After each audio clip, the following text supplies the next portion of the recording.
Recording. All right, so here's a few news links that are interesting. This one is probably the most important.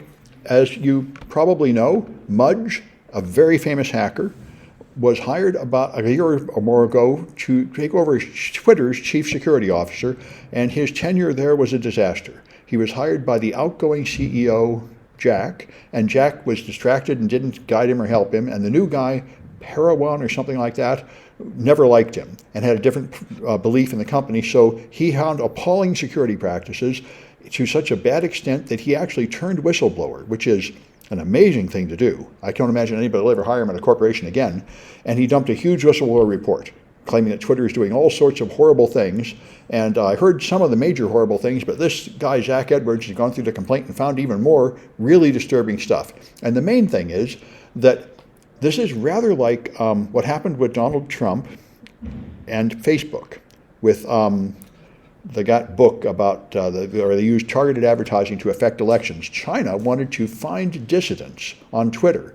So it turns out that Twitter had a targeted advertising feature where you could get a list of custom addresses and you could just give them things like Twitter handles, and they would give you those people's email addresses and phone numbers.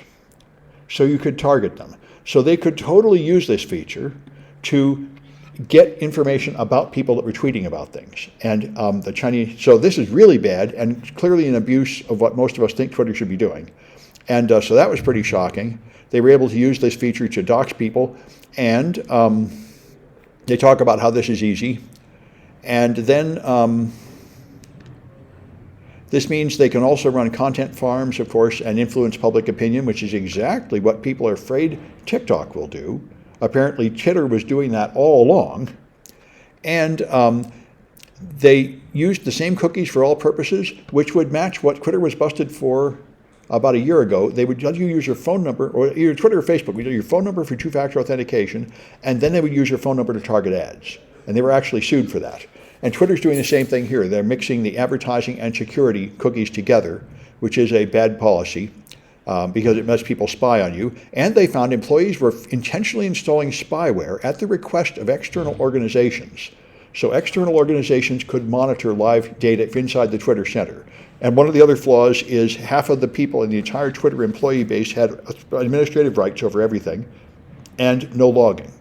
So this is an appalling thing for a company of that size. This is pretty common with a startup with only 10 people.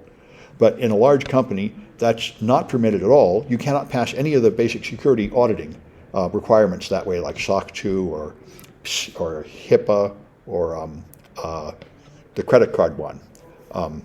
Any of those compliance regimes would force you to stop doing things like that. And so anyway, it's quite shocking, and it will be pretty interesting. And this one here was what I think probably made Mudge so mad. They had an external audit of their security, and without telling Mudge, they sent it to somebody and redacted it before letting him see it. They removed the information that they thought would be embarrassing to Twitter before their own security officer could see the report. And that shows, I think, what they pointed out. What Twitter was doing is just what Facebook has done many times. To whitewash their reputation, they hire somebody famous in the hopes that it will make it look like they're doing something, but then they don't want that person doing anything. Frances Haugen was hired as the privacy officer at Facebook, and she had the same experience. For like years, she would say, we have to change this and this, and they would ignore her and say, no, we can't change any of that because we'd lose money, and your only purpose here is to make us look like we're fixing privacy, but we don't actually want to fix privacy. And Twitter obviously didn't want to fix security. They just wanted to have a big famous guy make it look like they were fixing security. What's he famous for? He's famous for being a hacker. He was in the Cult of the Dead Cow and in loft-heavy industries. He was one of the early hackers in like the 80s and 90s who exposed the major flaws in the internet and Microsoft security at that time. And they were a bunch of sort of rebellious, long-haired counterculture types then. And then a lot of them became well-known security researchers and got hired by major companies, but they continued to have this sort of counterculture idealism. And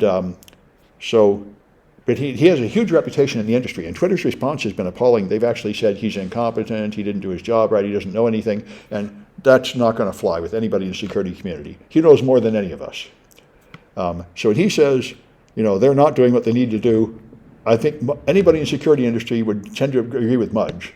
And Twitter has had so many disasters. It's very clear that their security posture is not very good. And anyway, so I think that's all I'll talk about. How Elon Musk will use this this to try to avoid the 40+ billion purchase price? Well, yeah, that's it. At first, it sounded like he would support Elon Musk's point because he said they do have a lot more bots. But there's an article I just put in my news links written by Mike Masnick, who said that in fact that comes from a poor reading of the document.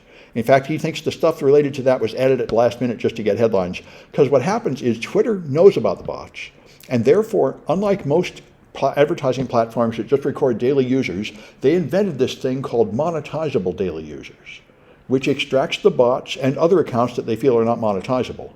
And that's what they report to their advertisers. And so they claim that the actual number that advertisers see does not include the bots. And that is the number that Elon Musk is talking about. And so, according to Mike Masnick, Elon Musk's argument is the one that makes no sense.